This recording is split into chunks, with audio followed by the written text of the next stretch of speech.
isso, estou falando a verdade, porque eu já vi muito isso, né? Eu já cheguei a assistir a judiação que o gato estava fazendo o rato para Deus dar mensagem para levar à noite. É assim que o diabo faz com aqueles que estão longe da obediência com Deus. Ele vem, dá um tapa para cá, dá um tapa para lá, ele rola para lá e rola para cá. Quando ele vê que está bem machucado, ele, olha, destruiu o casamento, destruiu a família, tirou a pessoa do emprego, colocou a pessoa na prostituição, colocou a pessoa no alcoolismo, agora é chefe de biqueira. Ele faz, velho, meu já. Aí ele deita e fala assim, estou sossegado, esse daí já é meu, vou catar outra. Aí quando ele vê que o ratinho está lá querendo se acurmar para sair, aí ele vai dar uma certeira. Catou, dá aquela esmagada bem no pescoço. Ele nunca morde no corpo, pega no pescoço, mata. Tem uns que não comem, tem uns que comem o rato ali. Mas a maioria da parte dos ratos não come. Ou dos gatos não come o rato. Por que estou falando isso, irmão? Porque Jesus está voltando. E o Satanás está fazendo isso com muitas pessoas, irmão. Por falta de obediência. Por falta de compromisso com Deus. Por falta, glórias a Deus, aleluia, de não referenciar o nome de Deus. Muitas vezes acha que está sendo abençoado por Deus. Mas não é Deus. O inimigo, irmão, ele tem poder para fazer descer fogo do céu, como diz Jesus. Eis que vejo Satanás descer do céu com uma grande fúria sobre os moradores de terra. Ai daqueles que habitam na terra, porque até os escolhidos de Deus podem ser confundidos. E muitas vezes a pessoa acha que está sendo abençoada. Não, estou sendo abençoado por Deus, mas não é Deus. É fácil saber se é Deus. Está abençoando a pessoa, está obedecendo, se é fiel na obra, é fiel na palavra de Deus, está cumprindo com o seu compromisso, então é Deus. Mas se está tudo desorganizado e as coisas estão vindo, fazendo, e cada dia a casa de Deus está ficando mais vazia, dobra o seu joelho. Bata o seu joelho no chão. Busca Deus de madrugada. E você vai ver que não é Deus. Que tudo aquilo que estava vendo é para te prender naquela coisa ali. Para a hora que Jesus voltar, você ficar aí com Ele. Então a palavra de Deus, e no Lucas capítulo 6 e 40 e 46, ele vai dizer que a casa sobre a rocha e a casa sobre a lei. Eu já preguei a palavra, mas vou ler o versículo. Glórias a Deus, aleluia. Muitas vezes a pessoa pode estar sentada aí, ou talvez esteja na live e falar está querendo jogar direta para mim. Não é eu que estou jogando, irmão, é a palavra de Deus. Nós saímos da casa nossa para ir para a igreja para aprender com Deus, não é? Então a palavra de Deus vai falar que presta bem atenção para você ver. E tudo que eu falei, se ela não está ligada nessa palavra aqui, ó. Ele fala aqui, olha, a casa sobre a rocha e a casa sobre a areia.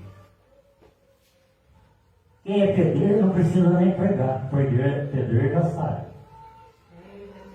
Qual é a definição e qual é a definição da palavra o pedreiro? O nosso irmão Diácono Sebastião, o nosso irmão Alexandre, que mexe com obra, o Tiago, né, que já ajudou bastante em obra, ele sabe. Então a palavra de Deus está falando aqui, olha. E por que me chama Senhor, Senhor, e não faz o que eu digo? Tá aí, irmão? Não precisava nem pregar a palavra de Deus. Só ler esse versículo, nós já entendemos como que está a nossa situação perante a Deus. Como que nós estamos na presença de Deus. Não precisava nem ler o resto da mensagem, porque este versículo já dá para nós tirar uma ideia como que está a nossa vida na presença de Deus. Ele está falando aqui, olha, e por que me chama Senhor, Senhor, e não faz o que eu digo. 47. Porque quem vê a mim e ouve as minhas palavras e observa, e eu vos mostrarei a quem é semelhante. Está vendo? Quem obedece, quem faz a vontade de Deus, é semelhante ao homem que edificou uma casa, cavou, abriu bem fundo e o pôs o alicerce sobre a rocha.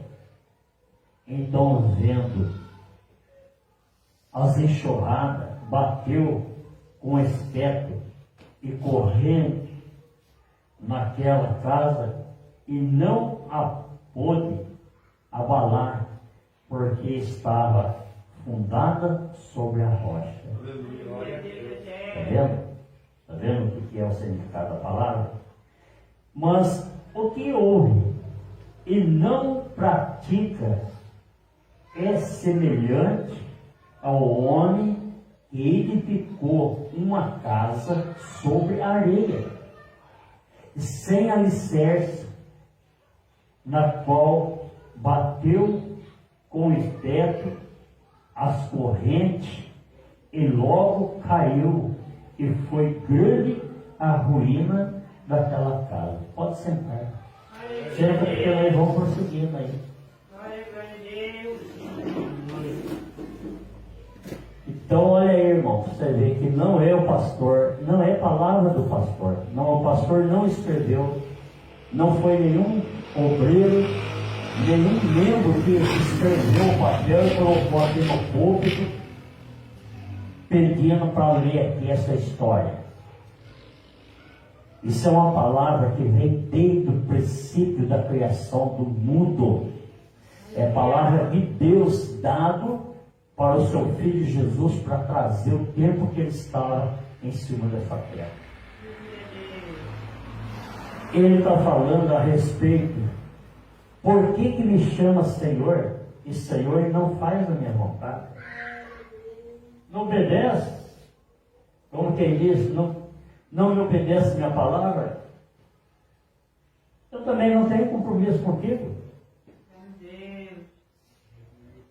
Você não me procura, você não me obedece, e por que eu quero ter compromisso com você? Glórias a Deus, aleluia. Muitos falam, mas Deus é misericórdia, mas Deus é amor, mas Deus não é vingativo. Deus, irmão, eu também sabia falar muito essas palavras em cima de púlpito até. Eu cheguei a pregar muito para Deus. Ele não tem prazer no sofrimento de ninguém. Deus, ele não é vingativo. Deus, ele não vai cobrar da pessoa por qualquer coisa. Até chegar em Apocalipse capítulo 3, no versículo 8. Porque o dia que Deus me deu o livro da revelação para mim, irmão, aí eu vi que eu tinha pregado muitas palavras e que não era verdadeiro. Porque eu queria incentivar a pessoa a continuar dentro da igreja, mas eu queria que aquela pessoa continuasse com a vida que ela estava levando, porque eu tinha medo de falar a verdade e aquela pessoa sair de dentro da igreja e eu ficar sem membro dentro da igreja. Quantas vezes eu não fiz isso, irmão? Deus sabe que eu fiz, porque eu não tinha conhecimento da palavra. E muitas vezes você entra pela situação financeira da igreja. Você sabe que a igreja depende do membro para pagar aluguel, pagar conta de água, pagar conta de luz, fazer uma cesta básica por desempregado. Então muitas vezes a pessoa sabe que a pessoa está no erro, e está aqui, você ora a Deus, apresenta a Deus, mas você não tem diálogo para chegar na pessoa e falar, porque você tem medo de perder aquela pessoa. É a pessoa ir embora e você ficar ali sem ter como você honrar o seu compromisso da despesa da igreja. E é um grande erro, um grande engano, o qual muitos têm passado por isso. Porque o dia que eu cheguei em Apocalipse 3, no versículo 18, que eu li aquela palavra que está lá, olha, eu castigo, repreendo todo quanto eu amo, seja zeloso de boa obra.